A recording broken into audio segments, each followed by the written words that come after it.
Let me ask you something. What is one thing that you've been sitting on for probably a little bit too long? And you've been sitting not because it was complicated, but because deep down you are not sure if you're ready to take ownership of what it requires of you. See, I know you. You're a high performer. You're amazing. You're calculated. You are intentional. You've played it out in your head. You've written and rewritten the plan. You've prayed on it. You've called your friends and your family and talked about it. How about this? You've talked yourself into it and you talked yourself right back out of it. And you've probably done this over and over and over and maybe over again. But here's the truth. You don't need more time. You don't need another late night brainstorming session. You just need to trust yourself just enough so that you can move.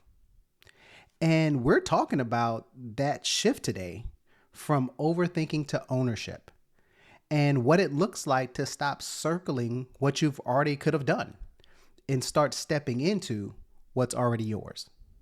Well, welcome back, guys. This is the Emmanuel Dr. EG3 podcast, and I'm your host, Emmanuel George, but around here, most folks just call me Dr. EG3. This is the space where we talk about life, clarity, your calling, and the courage to show up when it would just be easier to shrink back, delay, and hide behind our preparation. Each week, we'll take a real moment, something that we've wrestled with, that I've wrestled with, something that I've seen in coaching or people that I've worked with, something that I know you may be feeling too, and we try to crack that thing open. We name it, we move through it together, and if you're in a season of building or becoming or finding your breakthrough, you're not behind, you're not too late, and guess what? Most importantly, you're not alone. This space is for you. So let's go ahead and jump on into today's topic. Now, I don't know if you have ever had this moment, but sometimes when I'm coming around the house, it's the summertime and, the kids are all around, but I'll walk into a room in the house and it feels like there's just mess everywhere. Clothes need a folding, the dishes get piled up day to day, stuff is out of place. And even though logically, I know that it's just a few tasks, the whole thing feels kind of heavy and burdensome. And instead of just cleaning, I run to the office or whatever, and I'll get a writing pad, one of those legal pads or my iPad, and I start planning. I will create a to-do list and a checklist, and I tell myself subconsciously, let me think through this. Which order of tasks makes the most sense? Which products do I use? Should I start in the kitchen? Wait, maybe it's the bathroom, or maybe it's the living room. Should I vacuum? Hey girls, go do something, right? And before I know it, it's been 20 minutes, 30 minutes, and no progress is made, but my to-do list looks good. And you know what? Internally, I feel like I've been working because I've been thinking. But to be honest, that's the trap. Overthinking gives you this illusion of control. But what it does actually is steals the experience of actually progressing. And look, I'm not saying you shouldn't be strategic and logical, but I know sometimes that overthinking is just a trap. And I've also learned it doesn't just stay within that one confine of that room or what I'm working on. The mental fatigue of overthinking follows me. I'm sitting here making my beautiful to-do lists and colors and delegating and the check boxes. But guess what? I might get a little snappy with the kids because I'm already mentally overloaded. I might delay creative work because my brain is still preparing for those little annoyances that I've been thinking about. I question decisions that I've already made because I've trained myself to stall and if I've built in a delay system. Now, I know you're sitting here listening. It's like, oh, Emmanuel, that's so dramatic, but it's real. Sometimes the mess in front of me is just a mirror of the mess that's going on in my mind or internally. And I've learned that no amount of strategizing can replace the moment that I just pick up that brush and start to scrubbing. Not because the strategy was wrong, but because the fear of not doing it right was actually louder than the desire to move. And that's when it clicked for me. I wasn't planning because I was trying to be efficient. Now, let me be fair. Usually I am trying to be efficient.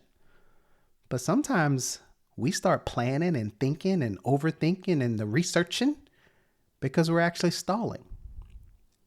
And this isn't just in cleaning, but in bigger areas of life as well. We do the same and follow the same pattern. I've done this when I was thinking about launching something new, like this podcast. When I was debating about whether or not I should take a leadership role or apply for something. Even when I was weighing if it was time to leave something good in order for me to grow and have the possibility of finding better. So instead of deciding, sometimes we get stuck in the loop. More research, more pros and cons lists. We do more back of the napkin math. We say stuff like, let me pray about it just a little longer, when, if we're honest with ourselves, we heard that word maybe days, if not weeks ago. But really, I can tell you, most of the time we overthink because we're avoiding the thing that we cannot control, which is the outcome. See, planning feels safe. It gives you something to hold on to because as you're sitting there writing the list, or you're creating, or you're doing the research and you're planning, you can control the steps and the things that come about.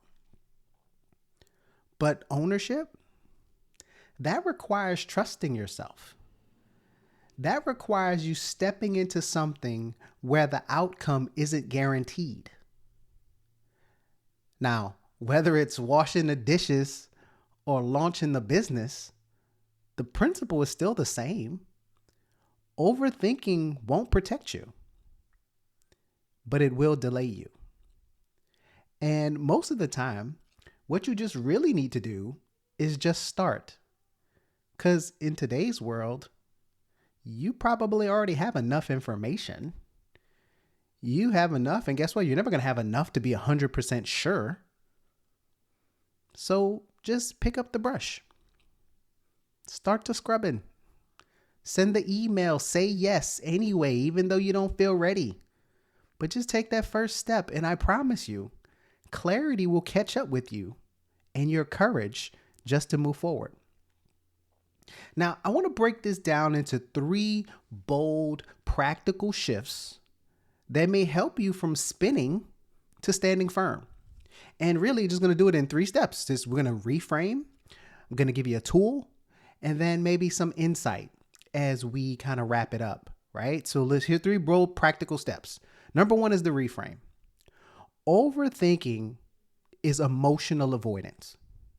We pretend overthinking is about logic, but it's actually about discomfort. See, you don't keep thinking because you need more information. You keep thinking because you're trying to avoid something. And usually it's a feeling of some level of discomfort, such as maybe disappointment, exposure, maybe embarrassment, or the weight of responsibility. So what I want you to do is ask yourself, what emotion am I trying not to feel if I move forward? Or maybe, how about this? What is the emotion that I'm avoiding when I move forward? And when you face that instead of the fantasy of control, I promise you'll gain more clarity. And it's not because risk is gone, because it hasn't really gone anywhere, but it's because you're no longer afraid to name what you're actually avoiding. Number 2 is the tool. So number 1 was the reframe. Overthinking is emotional avoidance. Number 2 is the tool. And I want you to think of it as micro ownership and practicing making small, fast decisions. And big decisions feel heavy when you're out of shape. I don't know about you guys. I've done a couple of 5Ks before. Anyone who does over a 5K, tip my hat to you. I don't like running like that. I ran track in high school. I love track meets, but hated track practice. But I'll tell you, when you're doing your couch to 5K program, man, those first minute on of runs, minute off of runs is tough. They're heavy. You're out of shape. You can't even get to, 2 minutes of running, let alone 30 or 40 minutes. But just like the decisions, they feel heavy when you're out of shape. You need to train your decision-making muscles. This week, I want you to pick 3 small things. And I'm talking small, right? Think of what am I going to eat for lunch ahead of time? Because you and I both know when you wait until you're hungry, you may not make the best decisions. I want you to think about which email will I answer first. Now, you could pick a couple of ways to approach that. Is it going to be the way it came into your inbox? Is it going to be the one that has the most weight, or is it from a particular sender? I want you to even think about something as simple as, will I take a walk during my break, or am I going to scroll on the TikToks? Then I want you to decide. Say it out loud. This is what I'm going to decide, and I'm owning it. No backtracking, no second guessing. And I want you to do this 3 times a day.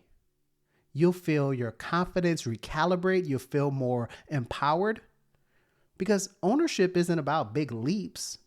It's about everyday decisiveness. And that's how you build boldness, one step at a time. And before you know it, you're running the 5K. And number 3 is the insight. The identity shift comes after the choice. Now, we're all waiting to feel like a person who does bold things before we commit, but it doesn't usually work that way. And just because you're good at making decisions doesn't mean the feelings go away. You don't become the leader first. You decide, and then you lead yourself through it before you even get to others. Ownership is what actually forms identity. If you want to feel more confident, guess what you got to do? Take some action. You want to feel more like a creative person? Then you publish something, or pick up the paintbrush, or record the video. You want to feel more like a business owner? How about this? Charge your worth. Charge your worth. You want to feel more like a healed person? Have that conversation. Seek therapy. Get a coach. You lead into who you're becoming, not after, because it's about the decision. Now, that's the 3. That was the reframe, the tool, and the insight. So your challenge this week is simple. What's that one thing? Because you know. What's the one thing you've been overthinking that you've already had the answer to? Let's name it. Let's write it down. Then take one big bold step. How about this? Let me help you out even more. Get a journal. Look, on your phone, there's probably an app where you can jot down and take some notes. I like journals. I like to write stuff down. It helps me out. It gives me clarity, allows me to just kind of be reflective on what I'm thinking and just order the chaos in my mind sometimes. I use my iPad. Do a voice message to yourself, maybe, if you don't want to do the writing thing. But write it down. Name it. Then you can write some action items that you're willing to consider and take. And those items, they don't have to be perfect. They just need to be movement, getting you closer to what you're thinking. And that overthinking loop breaks when you choose clarity over comfort. And the person you're becoming, they're waiting on the other side of that decision. Talked about it a couple episodes ago. The 2030 version of you is waiting on you to make a decision today. And what I would love for you is that person to be proud of the decision that you're making today. And when you make the decision, the overthinking can stop. But it only stops when you make a move, decision, action. Now, if this episode landed with you, send it to somebody who you think may be stuck. If you resonate with you, make sure you click the subscribe button somewhere here. And if you're ready, I'm here for you. I got resources on my website. You guys are more than welcome to go check that out. Send me a message, and maybe we can find some time that we can work together. Check out my book, No Fear in Asking. But I want to make sure that you're moving forward and breaking that cycle of overthinking and moving towards ownership. We don't overthink our way into purpose. We walk into it by owning the very essence of who we are and building confidence based on that. And I just want you to know, guys, as always, I love you much.